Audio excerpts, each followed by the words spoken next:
Ya, channel Paul Tukan Ajar Matematika kembali hadir di Bapak Ibu semua. Dan kali ini dengan sajian terkait bagaimana kita mendesain soal-soal HOTS. Oke, untuk mendesain pertanyaan-pertanyaan efektif, itu tentunya kita harus ingat bahwa ada dua hal. Yang pertama itu adalah spesifik, pertanyaannya spesifik, dalam hal ini menyasar pada inti dari apa yang mau ditanyakan. Lalu yang kedua itu pertanyaan bertingkat. Dalam hal ini mulai dari tingkat bawah hingga sampai ke tingkat yang lebih tinggi. Oke. Ya, di sini acuan kita dalam mendesain pertanyaan efektif itu kita menggunakan Anderson-Caldwell taxonomy. Ya, di sini dapat Bapak Ibu lihat ada sebanyak berapa kotak nih yang disusun kayak tangga ini. Ada sekitar 24 kotak dalam Anderson-Caldwell taxonomy, atau kita singkat saja dengan AKT ini. Jadi ini harus kita pahami betul supaya kita menghasilkan pertanyaan, memang pertanyaan-pertanyaan yang efektif ya. Sehingga pendasar kita harus ada di Anderson-Caldwell taxonomy ini. Ya, jadi taksonomi Anderson ini dia itu sebagai tools ya, sebagai tools. Yang mana di revisi Bloom's taksonomi ini ada memuat namanya the knowledge dimension dan juga the process kognitif atau cognitive process. Jadi ada dimensi pengetahuan dan juga ada proses berpikir siswa ya. Ya, mengapa kita menggunakan AKT atau Anderson-Caldwell taxonomy? Ya, untuk menggunakan ini ya, itu ada alasan karena tentunya kita bisa mengidentifikasi kemampuan paling dasar hingga yang paling tinggi. Ya, kita bisa mengidentifikasi itu. Lalu yang kedua adanya efektif, kita menghubungkan dengan tujuan pembelajaran dengan asesmen. Lalu yang ketiga adalah kita mengaitkan, nanti ada hubungan tadi, dua dimensi tadi adalah dimensi pengetahuan dan juga proses berpikir siswa. Ya, jadi ibarat kayak anak tangga ya. Bagaimana langkah pijakan untuk mencapai pada yang lebih tinggi. Jadi kita tidak bisa melompat. Jadi kita mulai dari C1, lalu C2, lalu C3, C4, C5, dan C6. Nah, supaya C1 bisa ke C2, C2 bisa ke C3 sampai C6 itu, maka kita perlu mengembangkan dan juga menerapkan yang dinamakan adalah high order thinking skill di kelas, atau keterampilan berpikir tingkat tinggi itu di kelas. Jadi tidak hanya soalnya saja yang mau kita hotskan, tapi desain proses pembelajaran juga harus hots. Jadi di saat kita memberikan instruksi atau mengajak siswa dalam berinteraksi, itu perlu kita sajikan pertanyaan-pertanyaan terstruktur yang paling tidak agak sifatnya lebih ke hots ya, lebih sulit. Bisa juga memulai sebuah pembelajaran dengan memberikan sebuah gagasan pertanyaan yang agak sulit misalnya.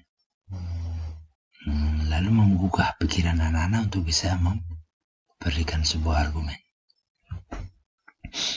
Nah, omong tentang the cognitive process dimensi atau proses berpikir siswa ini, tadi di tangga tadi sudah disebutkan bahwa ada C1, C2, C3, C4, C5, dan C6. Nah, C1 itu sendiri terkait remember atau mengingat, C2 adalah memahami, understanding. C3 itu menerapkan aplikasi. C4 analyze, menganalisis. C5 evaluate, mengevaluasi. Dan C6 create atau mencipta, membuat. Ini dia pendefinisi: mengingat, memahami, mengaplikasi, menganalisis, mengevaluasi, dan mencipta.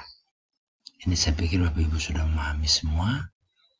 Nah, yang berikut ada satu lagi dari revisi belum tadi, bahwa yang namanya deep knowledge dimensi atau dimensi pengetahuan. Di sini ada faktual, konseptual, prosedural, metakognitif. Jadi di sini yang akan mau kita sandingkan antara proses berpikir siswa dengan metakognitif ini. Dimensi pengetahuan tadi, oke. Nah, kalau secara pengertian juga, saya pikir Bapak Ibu juga sudah paham soal apa itu fakta, konsep, prosedur, dan juga metakognitif.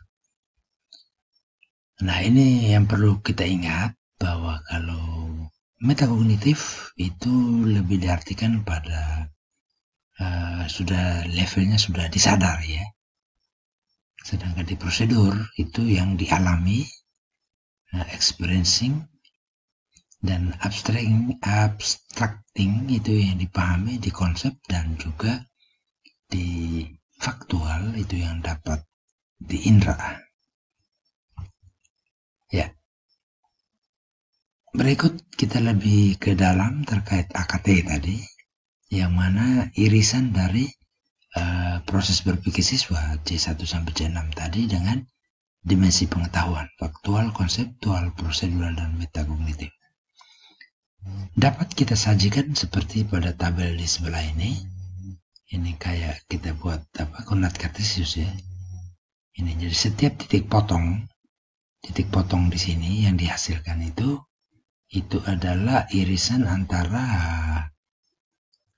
C1 dengan F misalnya. C1 ini adalah mengingat, F ini adalah fakta. Sehingga kalau di titik potong ini bisa kita sebut atau kasih namai saja dengan mengingat fakta. Lalu C2-nya mengingat, memahami fakta, dan seterusnya. Bisa kita buat seperti ini. Atau juga dapat kita buat seperti ini. Ya, di tangga-tangga tadi ya, di tangga-tangga ini itu kita misalnya di sini di FC1. Nah, FC1 ini adalah mengingat fakta. Remember faktual gitu ya. Itu faktual remember, mengingat fakta. Sedangkan di sini, di tangga yang berwarna hijau ini adalah memahami fakta.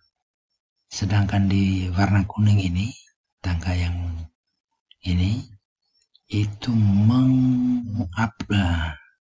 menerapkan konsep. Sedangkan di sini adalah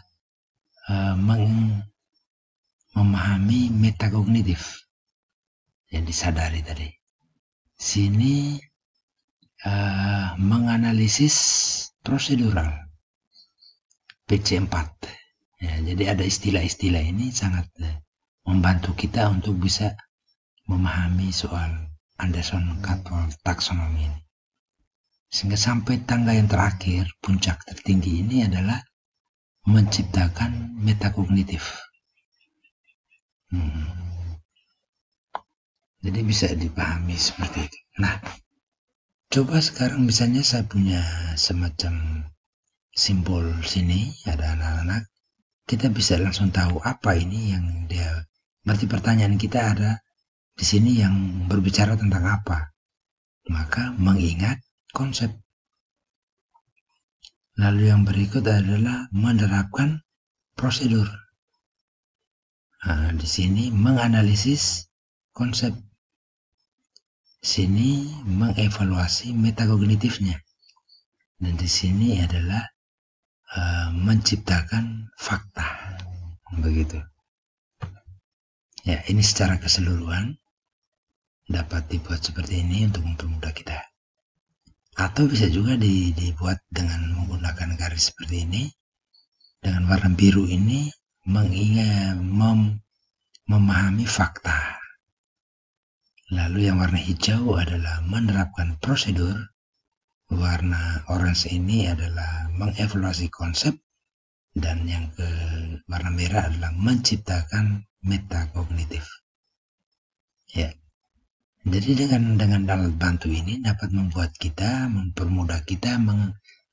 membantu kita dalam mendesain pertanyaan-pertanyaan yang efektif. Atau dapat kita tulis dalam bentuk kata-kata seperti ini. Perlu diingat bahwa HOTS itu terdapat di C4 sampai C6. C4 sampai C6, tapi lebih spesifik lagi ada di konseptual, prosedural, metakognitif. Lihat ini, tanda merah ini. Sedangkan di faktualnya tidak ada yang namanya HOTS. HOTS itu minimalnya ada di menganalisis konsep. Minimal. Menganalisis konsep ya. Sedangkan selain itu adalah lost ataupun most ya, kemampuan sedang atau soal mudah. Jadi yang warna merah ini adalah kumpulan untuk soal-soal sulit. Nah, ini saya coba tunjukkan penempatan pertanyaan-pertanyaan yang bisa membantu Bapak Ibu dalam mendesain pertanyaan sesuai dengan materi yang mau dibawakan. Jadi dia bertahap-tahap. Jadi perlu diingat juga bahwa dalam satu kali pertemuan harus kita boleh menyajikan pertanyaan yang mencakup irisan antara proses berpikir siswa dan juga dimensi pengetahuan. Jadi ada faktual, konseptual, prosedural, dan metakognitif. Dan pertanyaannya dapat Bapak Ibu lihat di sini. Itu sudah disusun secara runut. Mudah-mudahan bisa dikreasikan untuk bisa membantu dalam mendesain pertanyaan sampai pada tersimak di HOTS ini. Mulai di CC4, CC5, CC6, PC4, PC5, PC6, MC4, MC5, MC6. Oke. Jadi ini dalam satu kali proses pembelajaran harus melibatkan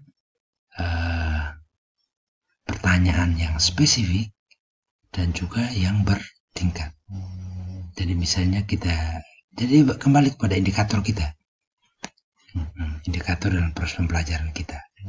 Lalu dari indikator itu yang akan membantu kita bisa menentukan apakah pertanyaan saya ini ada di tingkat mana. Di tingkat FC1 kah? Atau di tingkat CC1 kah? Nah, dimulainya. Gitu ya. Dan seterusnya. Dan untuk mengukur keberhasilan dalam proses kita ini, maka kita akan melihat menggunakan itu ya. ABEC itu ya. Affection, Behavior, Engagement, dan Cognition ya. Oke. Ini sedikit gambaran yang mungkin bisa menjadikan referensi Bapak Ibu untuk bisa berkreasi mendesain sebuah topik pertanyaan yang efektif.